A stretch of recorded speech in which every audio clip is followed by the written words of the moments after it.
sharing a little earlier than I normally do, but I'm a little cleaner and clear. We just got out of process group, and what it is, it's a mirroring exercise where a couple will get in the circle, or one of them will, and then ask the non-addict, to come into the circle and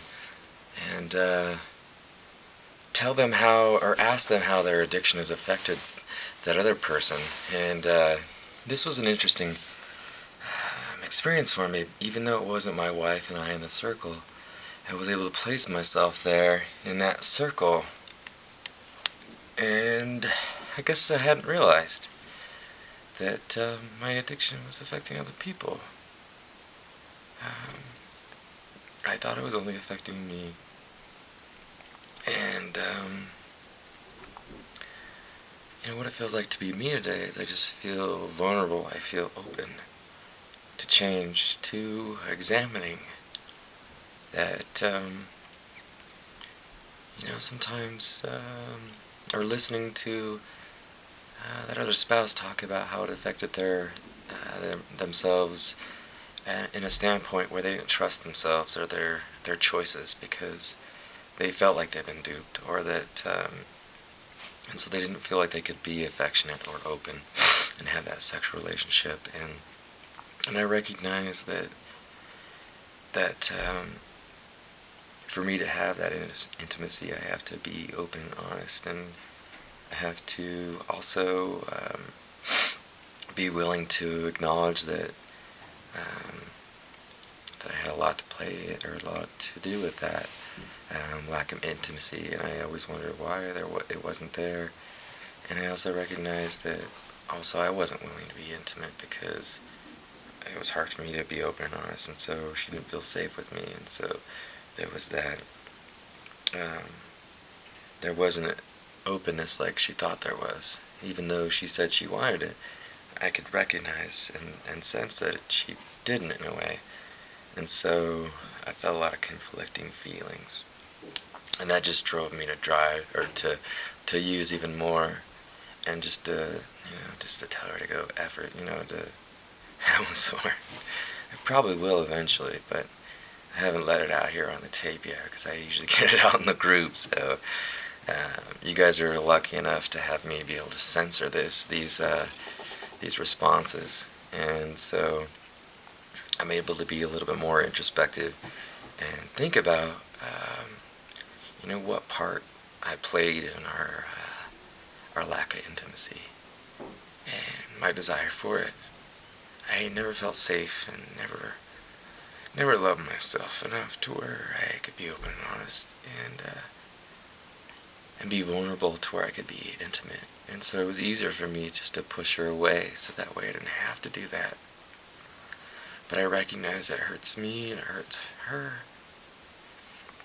And I know that it affects my relationship with my kids because it's hard for me to be intimate with them, or not. You know what I mean, guys. Or for me to be open and affectionate towards my children. And so that's a huge lesson for me, that my kids didn't know how to be affectionate to me, or to take in my love, because I was kind of giving them two different signals, almost like that experience I learned through the horses that I spoke about a few videos about. Some of the lessons I learned, that we're kind of sending out those mixed messages to our kids and to our family and to our spouses and bosses and everybody else, that we just don't care. But in all reality, we do. And it just hurts us even more when we feel like we're letting you down, or letting our loved ones down. So then we spiral even further down and use, because we don't want to feel that pain. Because a lot of addicts are very intelligent, and most addicts are also very sensitive, and so they're kind of fighting against their own natural tendencies to be loving and caring and kind, and we go against who we are, and then we feel like shit even more about ourselves. There we go, I just swore. So anyway, I told you to come out. Anyway, And so it's a huge thing for me to learn is that if I want them to be close to me, I have to show them the right signals. And I have to have trust. And I have to be trusted. And it's hard for me. That's hard for me because in many ways, like I spoke about before in the past, in my other videos, that I didn't feel trusted. I didn't feel trust. And I felt that things would always be taken against me, or used against me, my words, because those words were always ammunition. Ammunition for, to be used against me, and I learned the opposite of what a loving relationship should consist of. And as we have that trust and that love, that intimacy just comes because we let our walls down, our guard, and we're able to be open and honest, not only with ourselves, but with our loved ones. And it boils down to the happiness we feel inside. Because if we're not happy with ourselves or love ourselves, we're definitely not being able to exhibit those emotions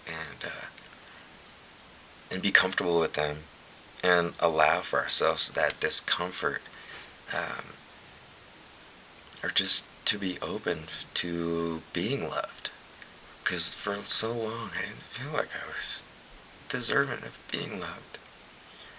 And that could be no further from the truth, but that's the way I've always felt about, and I just didn't trust people in general. I didn't trust that they were telling me the truth, that I was amazing, that I was awesome, that I was loving, that I was caring, that I was intelligent, because I just didn't believe the hype is what I thought it was. I believed that they were just blowing smoke, and so I would just deflect. And I didn't say thank you because I didn't believe it, but I've actually learned in the recent past to actually take compliments and say thank you, and to be open to being loved. And that's just the key to everything, is to be open to it. And that's actually helping me to be able to see that there's light at the end of the tunnel, to see that I can actually be sober, because I don't have to mask those feelings, because I can actually express them and take love in. And that's the most important lesson that I've learned today. What it feels like to be me today is that I feel, and to be me is to be loved. And so I'm putting it out there to not be afraid. Don't be afraid to show love and to be loved. Because how else can we express love unless we actually let it in and believe what they're saying to us? There's hope, ladies and gentlemen. I don't mean to be a cliche, but this is a process, and I'm open to it. And with that, I'm all in. And that's something that's in the AA world, so I can say the same thing with life. Life, I'm all in, because I'm ready for what you got. So, bring it on. So, thank everybody, and I'll see you this time tomorrow. Alright, now that I'm just being I'm cutting up, I don't know what I'm saying. Anyway, yeah, this is an amazing journey, and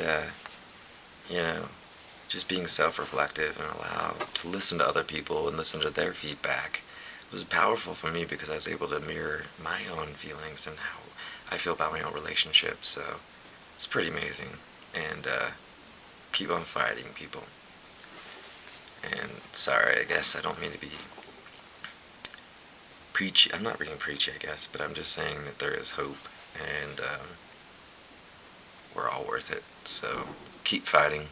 Don't give up on each other, and serve one another. And that's well, I guess I'm preaching, but that's one thing I'm learning, that as I serve other people that are in rehab with me, and loving them, I'm able to actually have empathy for them. So serve those people that are in your lives, and it helps me recognize areas that I need to work on. So thank you, and I'll see you again soon. And if you're watching, Corinne, I love you. Thank you for believing in me and standing by my side and seeing what was inside and seeing my own innate talents and abilities and helping me trust myself and trust that those things are true. So thank you, Corinne. I love you. And I love you, Kai and Kayla. And most importantly, I love myself now. Or I'm learning to love myself more. So, Justin, I love you. Thank you.